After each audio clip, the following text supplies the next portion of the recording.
자, 됐습니다. 그러면 일단 이렇게 해서 제가 일단 그 음소거를 좀 할게요. 지금 수업을 하다가 이제 막 소리가 나니까 음소거를 한 다음에 이제 강의를 하겠습니다. 자, 그러면 이제 보시죠. 여러분 교재로는 252페이지를 펴보세요. 252페이지 252쪽에 보면 여기 이제 김만중이 나와요. 이게 이제 김만중. 그래서 아주 자세히 제가 나름대로 설명해 드릴 테니까, 물론 이제 뭐 출석 수업과 뭐 비슷한 면도 있고 좀 다른 면도 있을 수 있는데, 하여튼 제가 이것저것 이야기를 해드리겠습니다. 이 김만중론이에요. 252페이지를 펴십시오. 김만중론이라고 나오는데, 서포 김만중인데, 이 김만중은 이런 걸 이제 이야기해요. 어떤 이야기를 하냐면, 진실한 체험 필기하세요. 진실한 체험 없이 그럴듯한 표현을 사용하는 것, 표현 사용. 이것을 비판합니다. 그러니까 이 중요한 건 진실한 체험이 아주 중요하다. 진실한 체험이 없으면 그것은 의미가 없다. 이걸 여러분 꼭 좀 일단 알아두시는 게 좋을 것 같고요. 자, 그럼 이제 책을 좀 보겠습니다. 252쪽. 자, 서포 김만중은 이렇게 시작되는 것부터 보겠습니다. 자, 페이지 252쪽입니다. 자, 김만중은 1637년 3월 10일 오시 병자호란 와중에 이제 피랑 거둔 배 안에서 유복자로 불생했어요. 유복자라는 것은 이제 엄마 뱃속에 있는데 아버지가 돌아가셨다는 거예요. 유복자죠. 거기 보면 그 한자가 이 복이 배복자거든요. 유는 남길 유자예요. 이 한자가. 그래서 유복자라고 합니다. 그래서 부친 나오죠. 김익겸은 강화도가 함락될 때 김상용과 함께 화약에 불을 질러서 그냥 산화해버렸어요. 그래서 유복자로 태어나서 일찍부터 모친의 엄격하고 자유로운 훈육 속에 성장해서 모친에 대한 효심이 아주 깊다고 나옵니다. 그래서 이제 그 밑에 이제 서포연보의 절하는 서포의 칠원고시를 보면 효심이 이제 뚜렷하게 드러납니다. 거기 뭐 한자까지는 여러분이 뭐 아실 필요는 없는데요. 거기 이제 보면 이렇게 나왔죠. 큰 아이는 낭낭하게 식경과 얘기를 외웠는데 작은 애는 글 배우는데 젖을 아직 먹이더라. 왼손에는 전죽, 미음 그릇, 오른손에는 해초리. 가르침으로 자애로움 삼음에 어머니 마음 아파라. 그러니까 한쪽에는 글을 있게 하고 또 한쪽에는 이제 그 미음을 먹을 걸 주는 거죠. 그래서 어머니의 아주 철저한 교육관이 나타나 있습니다. 그래서 이 서포만필은 이제 서포가 김만중의 그 호주 아시다시피 만필이라고. 이 만필이라고 하는 것은 요즘으로 말하면 이게 뭐냐면 비평집 정도로 이해하시면 됩니다. 영어로 이제 크리티시즘이란 말 쓰죠. 이 비평집 정도 되는데, 그래서 이 만필이라는 것이 이제 상당히 이제 자유로운 글이 가능한 글입니다. 그래서 표의 문자에 대한 표음 문자 밑에 쭉 내려가면 이제 우리말에 대해서 나오는데, 여기 보세요. 표의 문자에 대한 한 5줄 나오는데, 표음 문자의 우월성, 이게 무슨 말이냐면, 보세요. 이 중국어 한자죠. 한자는 이게 청이 이렇게 있어요. 그러면 이게 이제 풀을 청이잖아요. 청인데, 풀을 청 이렇게 써놨지만 이 사람들은 이게 뜻이잖아요. 이게 의미잖아요. 그렇죠? 그러니까 이걸 청이라고 발음을 하지만 이것은 푸르다 이렇게 이야기를 하는 거죠. 맞죠? 그러니까 이게 표의 문자가 되는 겁니다. 근데 우리말은 그냥 청 이렇게 안 쓰죠. 푸르다 이렇게 쓰죠. 푸르다. 그러니까 이게 자체가 의미잖아요. 자, 이걸 표의 문자. 그러니까 쉽게 말하면 표의 문자는 한자고 이렇게 써놓으세요. 표의 문자는 우리말이다 이 말이에요. 자, 그러니까 거기에 보면 그 표의 문자보다는 한자보다는 우리말이 우수하다 이런 이야기죠. 불교와 유교의 상대적 가치를 인정하고요. 한문학에 대한 자국어 문학의 가치 인식. 그러니까 우리 문학을 상당히 중시했다는 겁니다. 또 구비문학을 근거로 한 문학 일반론, 인심 도심설 그런 이야기를 이제 이야기를 합니다. 그건 뒤에 가서 또 나오면 설명을 드리겠습니다. 하여튼 여러 가지의 의견을 제시했다 이런 얘기고요. 자, 하나씩 보겠습니다. 253쪽. 253쪽을 보시면 표문자의 가치 인식이라는 게 나와요. 253페이지를 보세요. 거기 이제 보면 1번 표문자. 아까 이야기죠. 우리말이라고 이야기했습니다. 그래서 이것은 이제 표문자의 가치 인식은 뭐냐? 한문학, 거기다 필기하세요. 우언론 비판의 출발이다. 이야기할 수 있고요. 그래서 이제 이게 이제 가치 서열이 이제 역전됐다는 거예요. 가치 서열의 역전. 왜냐하면 이전에는 이 가치 서열이 이전에는 가치 서열이 당연히 한문이 우리말보다 앞섰는데 이 김만중은 이렇게 생각했다는 거예요. 그래서 밑에 보세요. 당시 조선에서의 중세 보편주의 문학은 한문학을 중심으로 한 확정된 규범 속에서 가치의 우열을 평가했다. 한문학은 한자라는 그 표의 문자를 수단으로 하는 것이다. 이렇게 나왔죠. 그리고 이제 우리말은 표음 문자라고 이야기했죠. 그래서 이제 그 밑에 이제 막 뭐라고 인용문에 뭐라고 써놨는데 뭐 이것까지는 여러분이 안 읽으셔도 돼요. 이거는 그냥 넘어가고요. 그 밑에 언어 문자 이치를 따지면 한자와 같은 표의 문자는 한계가 명확하다는 것이다. 한계가 있다. 글자를 생성시키는 원리가 초성, 중성, 종성의 합용에 따라 무궁무진하다는 사실. 그렇죠? 우리말도 뭡니까?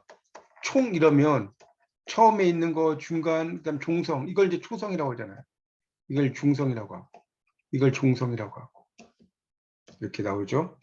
그래서 이제 그거에 따라서 이제 무궁무진하다는 거죠. 언어 문자 이치가 이제 아주 기본 원리다. 표의 문자보다 표음 문자가 상당히 인간의 생각을 다채롭게 한다. 뭐 그런 뜻입니다. 넘겨보세요. 254조. 문학의 근원적 요소로서의 말과 자국어 문학의 가치라고 나오고 있습니다. 그러니까 이 김만중은 문자하고 말이 있다. 그러니까 당연히 아까 이야기했죠. 한자보다 우리말이 더 우수하다. 이렇게 이야기도 했지만 문자하고 말이 있으면 말이 더 중요하다. 문자보다. 또 이렇게 이야기를 했어요. 그래서 이 서포는 문학의 근원적인 요소로서 문자가 아닌 말의 가치를 인식하고 있었다. 거기 나오죠? 거기 밑줄 치세요. 첫째 줄에. 254조. 말의 가치를 인식하고 있었다는 거예요.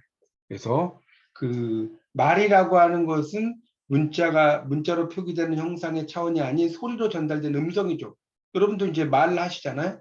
음성은 무형의 것이지만 음성을 가장 가깝게 표현하는 수단이 있다면 표음 문자다. 이렇게 나오고 있습니다.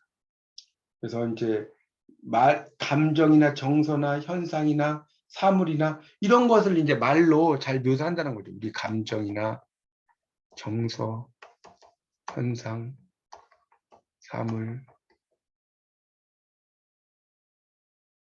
사물이에요. 이런 것에 대한 어떤 묘사. 자, 이것은 결국 이제 뭡니까? 말이라는 거죠, 말. 말을 통해서 이야기를 한다는 겁니다.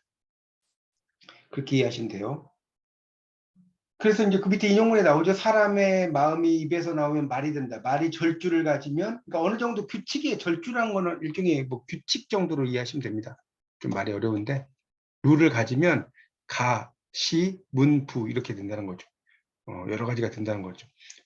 사방의 말은 같지 않으나 말을 할 줄 아는 자라면 이제 귀신을 통하게 하고 천지를 움직이게 한다 이런 말 나왔죠. 그래서 말이 보편적이다. 그렇죠? 그러니까 중국의 한문학에 확정된 그런 문학론 이런 것을 이제 극복하는 논리를 마련하겠다는 거 나옵니다. 그래서 절주 밑에 나왔죠. 문학적 형식, 내적 규칙, 관습을 지키기 위한 거다. 뭘 어렵게 써놨는데 규칙으로 이해하시면 됩니다. 김만중은 그 다음에 이제 밑줄 좀 치세요. 거기 네 번째 줄에 김만중은 문학의 보편성에 관심을 보였다 하고 밑줄 치세요. 문학의 보편성. 그래서 말이 절주를 가지면 다 중요하다. 그리고 이제 구비문학에 대한 의의를 인정한다. 거기 밑줄 칠까요? 그 밑에 여기서 구비문학에 대한 의의를 인정하게 된다. 이 구비문학 입에서 입으로 전승하는 거죠.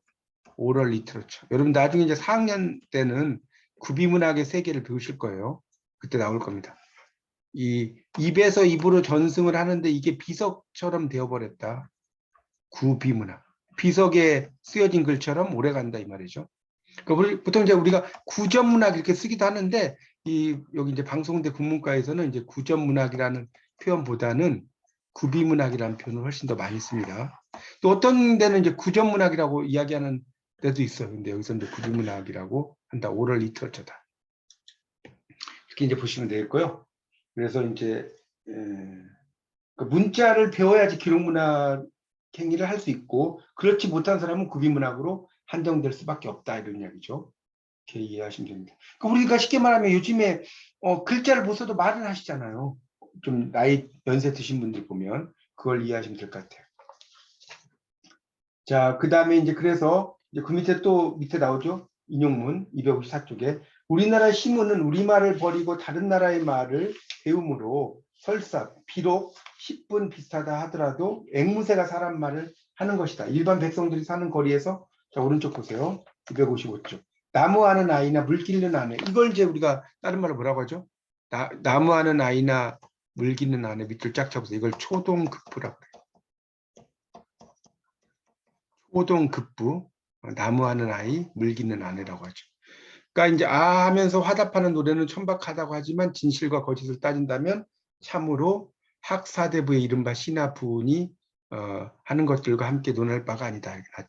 그러니까 이런 것들이 훨씬 더 중요하다는 거죠. 그렇게 이제 볼 수가 있죠. 그 다음에 이제 그 밑에 보세요. 문학에서 가장 높은 건 한문학에 있었다는 거예요. 양반들 다 한문을 공부했으니까. 그러니까 우리가 1443년에 훈민정음을 만들어서 반포를 하셨잖아요. 세종대왕이. 반포를 했어도 이거는 그냥 한글 훈민정음을 만들었을 뿐이지 뭐 한자를 쓰는 것은 거의 뭐 1900년대까지 가요. 1900년대까지. 채말리에 상소문도 있고 막 그랬지만 상당히 오래 갑니다. 그러니까 뭐 훈민정음을 만드셨다고 해서 양반들이 우리말 썼냐 이게 아니에요. 아시다시피 그걸 알아두시면 됩니다. 그래서 이제 한문학이 중요했다 그런 이야기를 뭐 써놨어요. 제가 여기 있는 걸 다 일일이 읽지는 않겠습니다. 자, 그리고 이제 그래서 이제 자국어 문학이 상당히 이제 중요하다는 겁니다. 거기 이제 좀 내려가다 보면 그 한 7째 줄 정도에 거기 인용문에서 학사대부의 시와 부가 초동급부, 제가 말씀드린 거 금방 나왔네요. 초동급부 뭐라고 그랬어요? 나무하는 아이나 물 깃는 아낙네의 미녀자락보다 진실성의 차원에서 한참을 미치지 못한다고 하는 인식은 구비문학의 가치를 인식한 발언이다. 한문학을 중심에 둔 중세 보편주의 문학에 대한 자국어 문학의 가치 인식이다. 그러니까 결국은 평범한 사람의 말이 더 중요하다 이런 이야기를 써놓은 거죠. 그 다음에 이제 그 밑에 서포에 그 자국어 문학에 대한 인식은 송강의 가사 3편. 자, 송강은 송강 정철을 가리키는 거예요. 정철. 그러니까 여러분 이제 이걸 좀 더 설명을 좀 하고 싶은데 우리가 윤선두와 정철이 있어요. 자, 이게 어떻게 윤선두와 정철을 이야기하냐면 자, 가사가 많잖아요. 가사에서 한 명만 뽑아라. 한 명만 뽑아라. 가사의 대가 중에 넘버원. 자, 윤선도는 시조의 대가 중에 넘버원. 이렇게 이해하시면 돼요. 자, 윤선도는 뭐다? 대표적인 게 어부사시사. 자, 이 어부사시다가 있죠. 그래서 그 윤선도의 어부사시다는 이제 나중에 여러분이 기회가 되시면 보길도를 한번 가보셔야 돼요. 보길도를 가서 저도 보길도를 한 2번 가봤는데 정말 그 윤선도가 있는 곳이 있어요. 그래서 그 잠깐 여담이지만 윤선도가 이제 보길도의 산 꼭대기에 있는데 여기 보면 이제 집이 이렇게 2채가 지어져 있어요. 이렇게 조그마한 집이. 근데 윤선도는 어디 있었냐면 이 밑에 윤선도가 있었고요. 요 위에 하인이 있어요. 왜 이렇게 있냐면 윤선도가 아프면 하인이 막 밧줄 타고 이렇게 내려와서 윤선도를 얻고 내려가야 되니까. 그러니까 하인이 다시 올라갔다가 내려가면 힘들잖아요. 자, 그걸 생각해서 여기다가 이렇게 지어놨습니다. 그래서 이제 그걸 이제 동천석실이라고 이름을 붙여요. 돌로 된 방이죠. 그러니까 하늘을 이렇게 바라보는 돌로 된 방이라는 뜻인데 하여튼 그렇습니다. 그래서 그 여기서는 송강이죠. 삼위인가. 그러니까 이것도 이제 좀 설명 좀 하겠습니다. 자, 이 삼위인가인데 이거는 보통 이제 우리가 정철은 삼위인곡과 송미인곡이 있어요. 근데 이제 삼위인곡 같은 경우는 독백의 글이고요. 송미인곡은 대화치의 글이에요. 여기 이제 감녀와 을녀가 나오죠. 저기 가는 저색시 본듯도 하더이고 이렇게 시작이 돼요. 그래서 감녀와 을녀는 결국 뭐냐? 정철의 두 마음이죠. 그래서 이 감녀는 이 사랑하는 사람이 나를 버렸어요. 그렇지만 나는 그를 되게 사랑을 한다는 거예요. 근데 을녀는 뭐냐? 왜 사랑하냐? 엄청 미워하는 거예요. 그러니까 나는 나를 버린 사람에게 가서 햇빛을 쬐고 싶다. 쬐게 해주고 싶다. 이렇게 내가 햇빛이 돼서 막 햇빛을 쬐주고 싶다. 그러니까 을녀가 햇빛은 무슨 햇빛이냐. 구준비나 엄청나게 퍼부어 버려라. 뭐 이런 식으로 쓰거든요. 그러니까 그 자신을 이제 유배를 보낸 그 뭡니까? 사람에 대한 어떤 울분을 이렇게 여인의 목소리로 이야기를 하죠. 그리고 이제 삼위인곡은 한문투가 많아요. 한문투가 상당히 많습니다. 이제 이 송미곡은 한글보다는 우리말이 좀 더 많이 쓰여져 있다. 이렇게 이해하시면 됩니다. 그래서 이 송강의 관동별곡과 전후삼위인가 이게 이제 관동별곡 아시죠? 전후삼위인가라는 게 이게 이제 삼위인곡과 송미인곡이라고 보시면 돼요. 이걸 이제 삼위인가라고도 하고요. 삼위인곡이라고도 돼요. 같은 말입니다. 아시겠죠? 보통 저희 고등학교 때는 삼위인곡으로 배웠어요. 자, 이게 이제 동방의 이소다. 그러니까 이게 이소가 불언의 작품인데요. 이소라는 것이 이제 상당히 이제 그 한자를 보면 한자는 시간이 없으니까 여러분이 보세요. 이자와 소자가 뭐냐면 이자가 떠날 이자고요. 이 소자는 이게 나그네 소로 익히고요. 또 만날 소로도 익혀요. 그러니까 결국 이때는 이 소를 떠나는 나그네 이렇게 번역하면 안 되고요. 떠남과 만남이란 뜻이에요. 이게 여기서는 이소라는 게. 그러니까 인생사 회자 정리 거자 필반이다 이런 말 들어보셨죠? 만나면 헤어지고 헤어지면 만나는 것이다 이런 말 하지 않습니까? 그래서 이제 그 한문으로 쓸 수 없고 악인의 무리가 입으로 서로에게 주고받고 국문으로만 전한다. 뭐 이렇게 나오고 있습니다. 하여튼 그래서 이게 이제 상당히 중요하다. 그러니까 이 세 작품이 그 구런의 이소에 버금가는 작품이다 이런 이야기예요. 뭐가 관동별곡, 삼위인곡, 송미인곡 이렇게 이제 될 수가 있겠고요. 그다음 밑에 나오죠. 범어로 된 찬물가나 우리말로 된 송강의 그 가사는 한문으로 옮겨지면 아름다움이 사라진다는 거예요. 그러니까 범어라는 것은 일종의 불교의 언어니까 일종의 한문 같은 그런 거죠. 단순하게 한문으로 번역된다는 의미뿐이 아니라 한문학의 전통 양식 가운데 어느 하나로 전환되면 아름다움이 사라진다는 거예요. 그런 이야기 써놨어요. 넘겨보세요. 256쪽. 그래서 이제 자국어 문학은 거기 이제 첫째 줄에 좀 밑줄 칠까요? 256쪽에. 자국어 문학은 자국어로 형성할 때 최고의 가치를 지닌다는 논리다. 이렇게 나왔죠. 문학 작품은 대강의 의미만을 파악하는 게 아니다. 이렇게 이제 이야기를 하고 있어요. 그 다음에 좀 내려가서 뭐 다 읽을 필요는 없고요. 256쪽에서 하나, 둘, 셋, 넷, 다섯, 여섯, 일곱, 여덟째 줄 정도로 가보세요. 여덟째 줄 정도로 가서 이제 보면 특히 송강의 그 밑줄 치세요. 가사 작품 가운데 그 후미인곡, 즉 송미인곡은 으뜸으로 친 것은 다른 두 편에 비해 한자의 사용이 적다. 그러니까 후미인곡이 송미인곡, 그러니까 송미인곡은 삼위인곡의 뒤를 이었다는 거죠. 그리고 우리말을 아름답게 구사했다. 이런 이야기를 써놨죠. 그러니까 송미인곡을 더 높은 작품으로 치게 된다. 자, 3번에 해석과 수용의 다양성이라고 나왔는데, 자, 거기 256번에 3번에 이것은 거기다 이렇게 쓰세요. 자기 발현의 감동의 자기 자기를 드러낸다는 거죠. 그것의 감동의 전제 조건이다. 자기 발현의 감동의 전제 조건이죠. 그래서 이 문학 작품이 독자에게 수용될 때 단선적이고 일방적인 경로를 통하는 게 아니다. 작품을 향유하는 사람 하나하나가 자기 방식대로 의미를 해석하고 수용하는 다양성을 인정해야지 문학이 갖는 감염력이 확대된다. 이게 나왔죠. 그래서 석품한필이 이제 밑에 나옵니다. 그런 것들이 이제 그 밑에 인용문이 또 하나가 나오고 있죠. 불서 이르기를 500나하니 각각 그들의 생각대로 부처의 말씀을 해석해서 부처님께 묻기를 누가 부처님의 뜻을 제대로 터득한 것입니까? 라고 하였다. 이때 부처님이 말씀하시기를 모두가 내 뜻이 아니다 하셨다. 이 말을 듣고 나한들이 이르기를 그렇다면 죄가 되지 않겠습니까? 라고 하니 부처님이 말씀하시기를 그렇지 않다. 비록 여러분들이 논한 바가 내 뜻은 아니더라도 여러분이 세교를 잘 감당하여 공이 있게 된다면 죄가 아니다. 이야말로 시의 해석과 통한 바 있다. 이랬죠. 그러니까 세교라는 것은 이제 세상의 가르침이죠. 자, 오른쪽에 이제 보세요. 그러니까 결국은 독자가 오른쪽에 보세요. 문학 작품을 통해서 자기 발견의 감동을 가지게 된다는 것이 중요하다는 거. 그러니까 이게 비평론적으로 말하면 일종의 뭡니까? 독자 반응 비평. 여러분 3학년 1학기 때 비평론 배우셨지만 이 독자 반응 비평과 상당히 연관성이 있다고 볼 수 있습니다.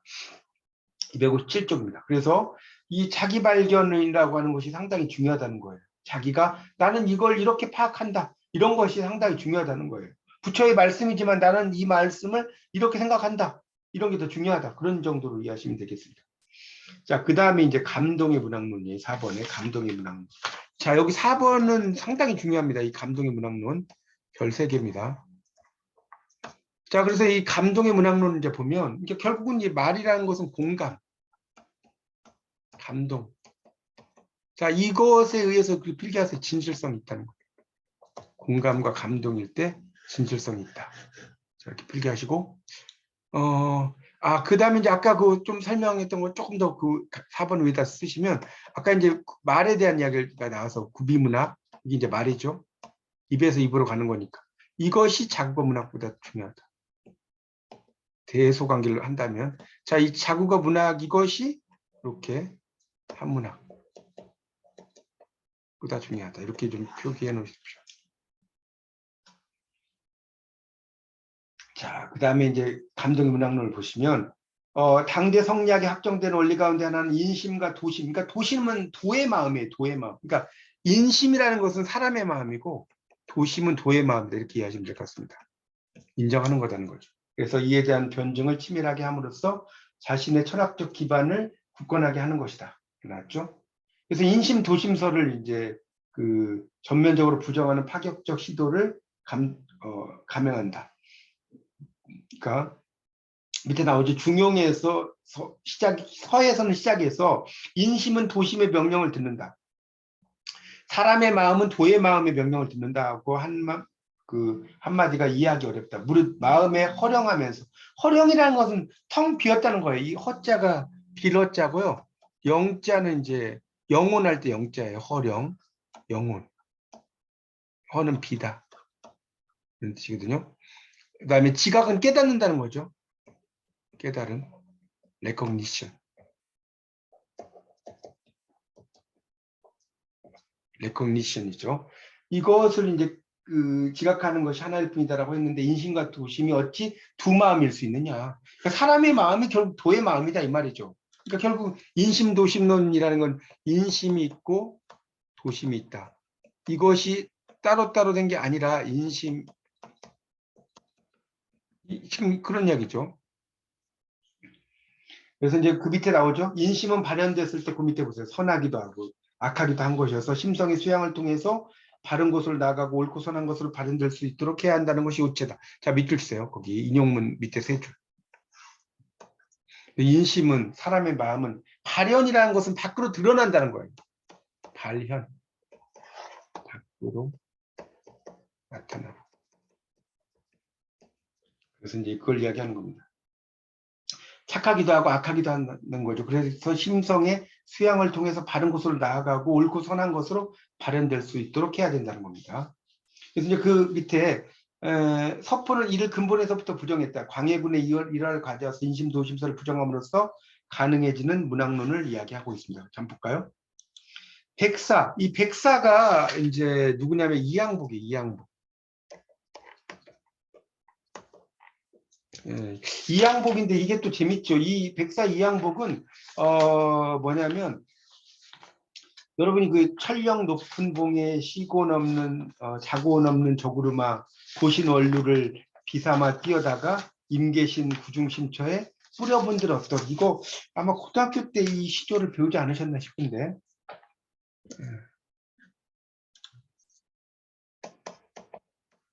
모르신 분 있을까 봐.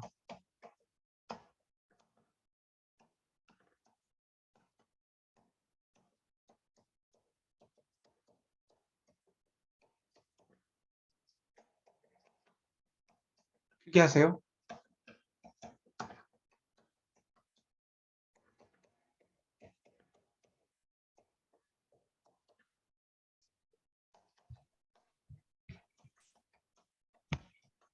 임계신 구중심처에 뿌려본들 어떠리. 이게 이제 보세요.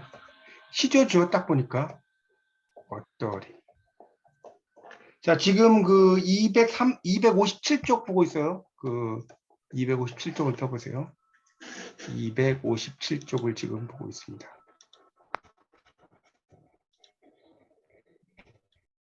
(257쪽입니다) 자, 그래서 이제 이게 뭐냐면, 자, 이제 일단 보세요.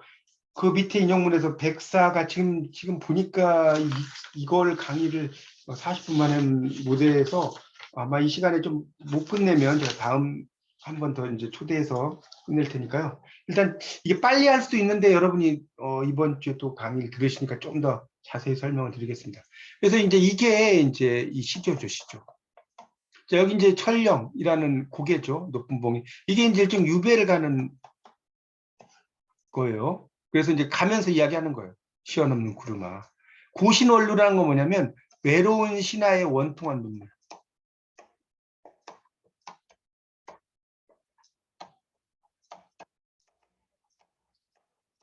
고신원루를 비를 삼아서 띄어요.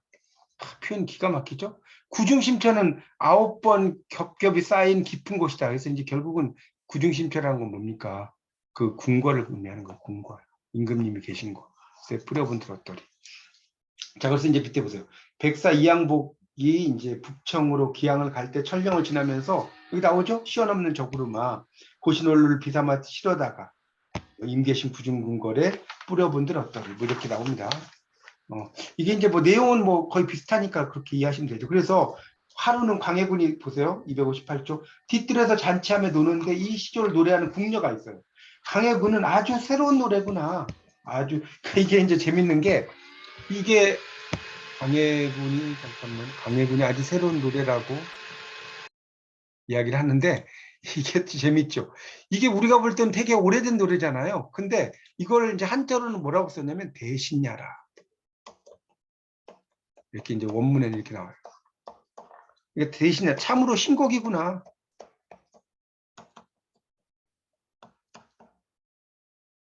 뭐 이런 뜻이에요. 요즘 말로 하면 대신야. 이게 나오거든요. 그런 이제 이야기가 나와요. 그래서 자, 이제 다시 자, 그래서 이제 광해군은 새로운 노래군 어디서 나왔느냐 하니까 서울에 전해져 부르는데 이모 이양복의 작이라고 했다. 광해군은 다시 부르게 하고 눈물을 흘렸다. 시가 사람을 감동시킬 수 있는 것이다 이거죠. 시가 감동시킨다는 거예요. 눈물을 흘렸다는 거. 그러니까 이 간언의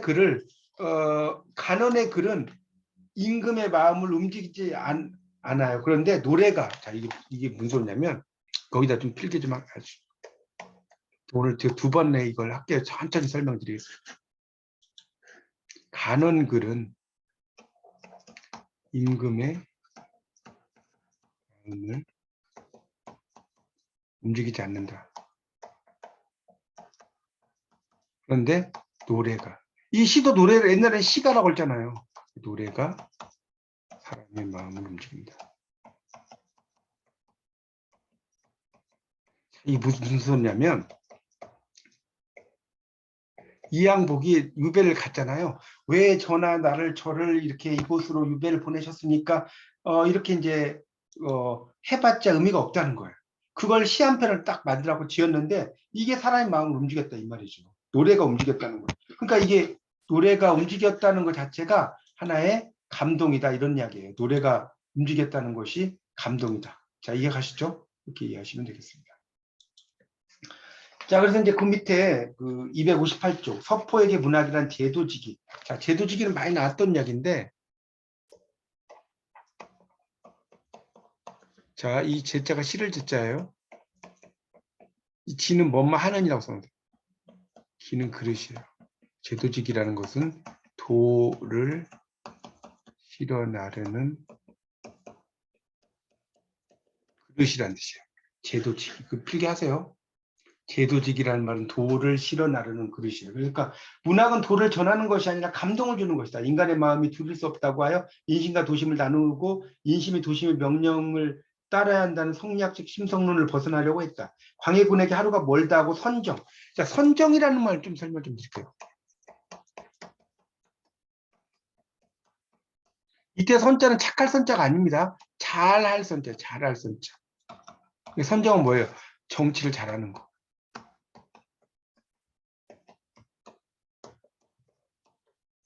거기 그 뭡니까 정철의 관동별곡에 보면 이런 말 나오거든요.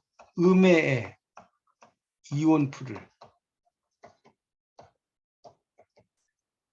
다 살아 내어셔라. 이런 말이 있거든요. 이게 무슨 말이에요? 음해란 건 벼랑이죠, 벼랑. 벼랑에 이온은 시든이에요. 풀이죠. 살려내고 싶다. 살려내고 싶다. 그러니까 벼랑의 시든풀을 살려내고 싶다. 결국 이 뭡니까? 이거는 결국 도탄에 빠진 백성.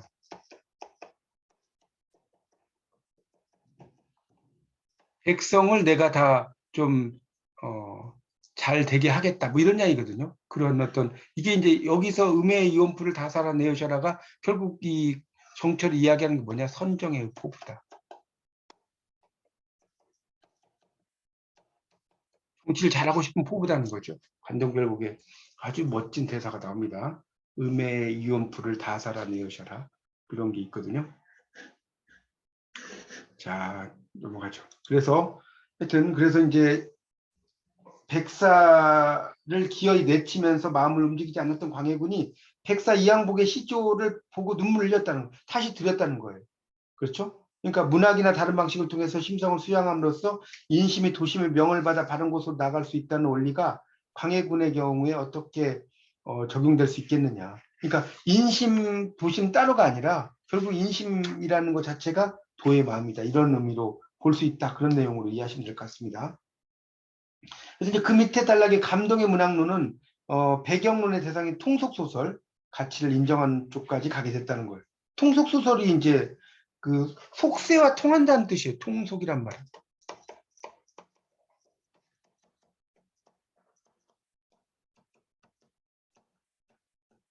그런 이야기죠.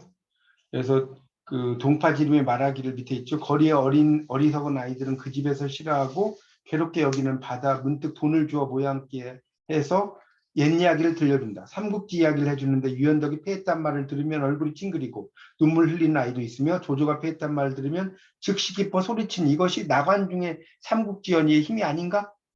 그러니까 우리가 조조도 나쁜 사람이 아닌데 이제 보통 조조를 간사한 사람 해가지고 삼국지에서는 안 좋게 이야기하는데 실질적으로는 이 조조가 엄청난 문학가예요.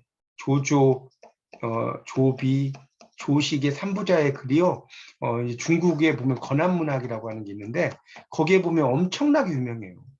그래서 특히 이제 조조의 단가행이라든가 이런 걸 보면 엄청나게 그런 시가 멋있어요. 근데 유비의 어떤 시라든가 이런 건 나와 있지 않습니다. 그래서 문학적인 가치로 보면 이 조조가 훨씬 더 유비보다도 뛰어난데 이제 보통 우리는 유비를 훨씬 더 높게 평가를 하잖아요. 삼국지를 보면. 하여튼 그래서 다시 259쪽. 사람에게 감동을 주는 이치는 인심과 도심의 관계로 설명할 게 아니라 문학과 같은 갈래가 가지고 있는 감동의 요인으로 자 여기다 밑줄 치세요. 259쪽. 인용문 밑에 두 줄. 사람에게 감동을 주는 이치는 인심과 도심의 관계로 설명할 게 아니라 문학과 같은 갈래가 갖고 있는 감동의 요인으로 접근해야 한다는 것이다.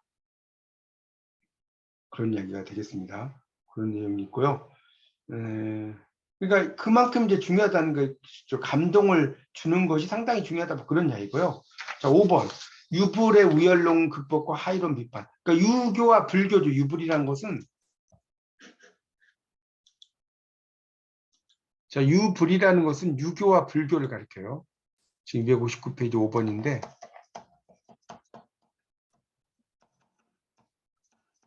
우열론 극복과 하이론. 하이론은 이제 이게 화자가 빛날 화자죠. 이자가 이제 오랑키 이자고. 우리가 중화 요리 이게 훨씬 더 중국집 가자 이렇게 쓰지 보다 이렇게 쓰는 게 훨씬 낫죠. 중화민국 이렇게 쓰지 않습니까? 그러니까 이제 화이론이라는 것은 이제 이런 우리나라가 아닌 이런 대륙을 빛나게 여긴다 뭐 이런 이야기 아닙니까? 그래서 다시 이제 보면 서포의 문학론은 당내 확정적인 우열 관계를 용인하지 않고 열등하다고 여기던 것을 우월한 것과 대등하거나 오히려 그것보다 우월한 가치의 의의를 지닌다. 상대주의적 사고. 그러니까 상대주의적 역전적 발상이라는 거죠. 그러니까 이게 무슨 말이냐면 상대주의라는 것도 조금 설명을 좀 해야 되겠는데 이 이야기 하다 보면 1교시는 끝날 것 같습니다. 이 상대주의라는 걸 좀 설명 좀 하겠죠. 이 상대주의와 절대주의의 차이점인데 이거예요. 어떻게 설명할까? 이게 이제 노자가 그런 말씀을 많이 이야기하는데 그 뭡니까? 우리가 미인이 있다. 미인이 있다. 뭐 한국에서 미스 코리아 미인이 있다. 한국에서는 되게 막 예쁘고 그런 미인이에요. 근데 만약에 미스 유니버스로 간다. 에서 미인을 뽑는다. 그러면 이렇게 안 되죠. 예를 들어서 우리가 시골 학교에서는 공부를 막 1, 2등 해. 시골 학교에서.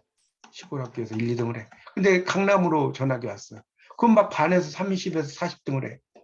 이러잖아요. 그러니까 결국은 1, 2등이라고 하는 것도 상대적인 거죠. 시골에서 1, 2등을 하는 거하고 서울, 강남에서 1, 2등 하는 게 다르죠. 이게 상대적이라는 겁니다. 그래서 이 상대주의라고 하는 것이 이제 그런 사고라는 겁니다. 어느 관점에서 봐야 되느냐. 우리가 미인의 기준도 옛날에 보는 여인에 대한 미의 기준과 지금 보는 여인의 미의 기준이 달라요. 양귀비도 옛날에 미인이라고 했지만 지금의 관점에서는 그렇게 미인이 아니거든요. 얼굴이 엄청나게 커요. 달덩이처럼 막 아주 큽니다. 근데 요즘의 관점은 그게 또 아니잖아요. 그래서 이 상대주의라는 것은 상황에 따라 다르다는 거예요. 절대주의가 아니라는 거. 그래서 다시 이제 보면 이런 상대주의적인 사고와 역동적 발상에 맞닿아 있다는 거예요. 그래서 이제 그 밑에 보면 불서, 불교 서적이 번잡해, 복잡하죠. 요점은 진공묘유라고 하는 넉자에 지나지 않는다. 이렇게 나왔습니다. 그러니까 결국은 이 진공묘유론이라고 하는 것 자체가 불교에서 이야기하는데 참 진짜의 빌공자에 묘할 묘자에 있을 유자입니다. 거기 그 진공묘유라는 말 있죠. 진참, 공은 비어있다. 묘는 묘하다. 이유는 있을 리 있다. 자, 이걸 이제 진공묘유라고 하는 거거든요. 그래서 그래서 이제 이게 이제 염계주자가 말하는 무극이 태극이다. 무극이 태극이다. 그러니까 아무것도 없는 것이 엄청나게 큰 것이라는 거예요.